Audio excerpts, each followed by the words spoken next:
Hi అండి. ఈ రోజు అయితే సండే ఫెస్టివల్ కదా, ఎప్పుడు చికెన్ మటన్ బోర్ కొట్టి మాకైతే ఇంకా ఈ రోజు అయితే చేపలు అయితే తెచ్చుకుందామని ఫిక్స్ అయిపోయినాం. అందుకనేసి మార్నింగ్ మా ఆయన అయితే ఇంకా చేపలు ఫ్రెష్గా అయితే తీసుకుని వచ్చారు.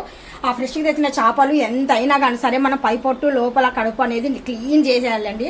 నేను దీంట్లో శుభ్రం చేయక పసుపును సాల్ట్ రెండు వాడి బాగా శుభ్రంగా 1-2 సార్లు కాకుండా 1-10 సార్లు శుభ్రం అయితే చేయాలండి. చేపలు అంటే ఇంకా స్మెల్ లేకుండా బాగా మంచిగా ఉండాలంటే ఇంకా చాలా ఉప్పు పసుపు వేసి రుద్ది లేట్గా నేను 10 సార్లు అయితే ఇంకా శుభ్రం చేశాను. స్మెల్ ఉండకుండా ఉంటుంది. దీంట్లో నేను సగం చేపలు ఫ్రై సగం చేపలు పులుసు అయితే పెట్టేస్తాను.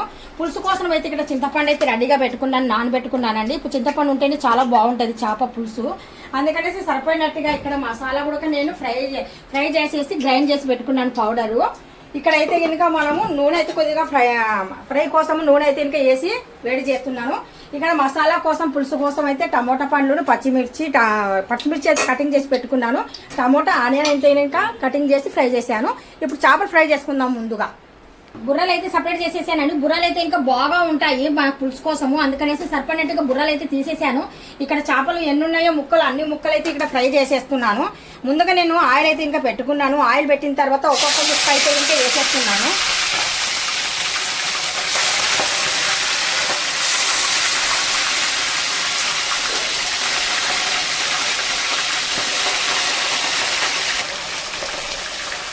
బాగా ఫ్రై అయ్యేంత వరకు కలపకుండా అలాగా వదిలేద్దాము. అప్పుడైతే ముక్క నీటికి వచ్చేస్తుంది.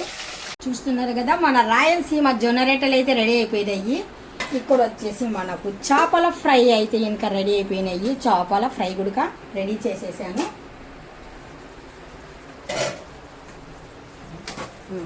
ఇక్కడ చేపల పులుసు కూడా మనకు రెడీ అయిపోయిందండి. ఇప్పుడు స్టవ్ అయితే ఆపేసి ఇంకా క్లీనింగ్ అయితే ఇంకా ఉంటుంది. ఎప్పుడైనా కానీ సరే నేను చేపలు చేయాలంటే ఫస్ట్ చేపలు వండిన తర్వాతనే మొత్తానికి ఫ్లోర్ అంతా క్లీన్ చేసేసుకుంటాను. అప్పుడు స్మెల్ కూడా ఉండదు, మనకు చాలా నీట్ కూడా ఉంటుంది. మనకి మధ్యాహ్నం కోసం అయితే ఇంకా నేను జొన్న రొట్టెలు చేసేసాను, చేపలు ఫ్రై చేశాను, చేపల పులుసు అయితే పెట్టేశాను. మొత్తానికి ముక్కలు అయితే మెత్తని ముక్కలతో ఫ్రై చేసేసాను. ఇక్కడ బుర్రాలు ఉంటాయి కదా చేప బుర్ర, ఆ చేప బుర్రతో అయితే ఇంకా ఇక్కడ నేను పులుసు అయితే పెట్టేశాను. Thank you so much. ఈ వీడియో నచ్చినట్టుగా అయితే లైక్ షేర్ కామెంట్ సబ్స్క్రైబ్.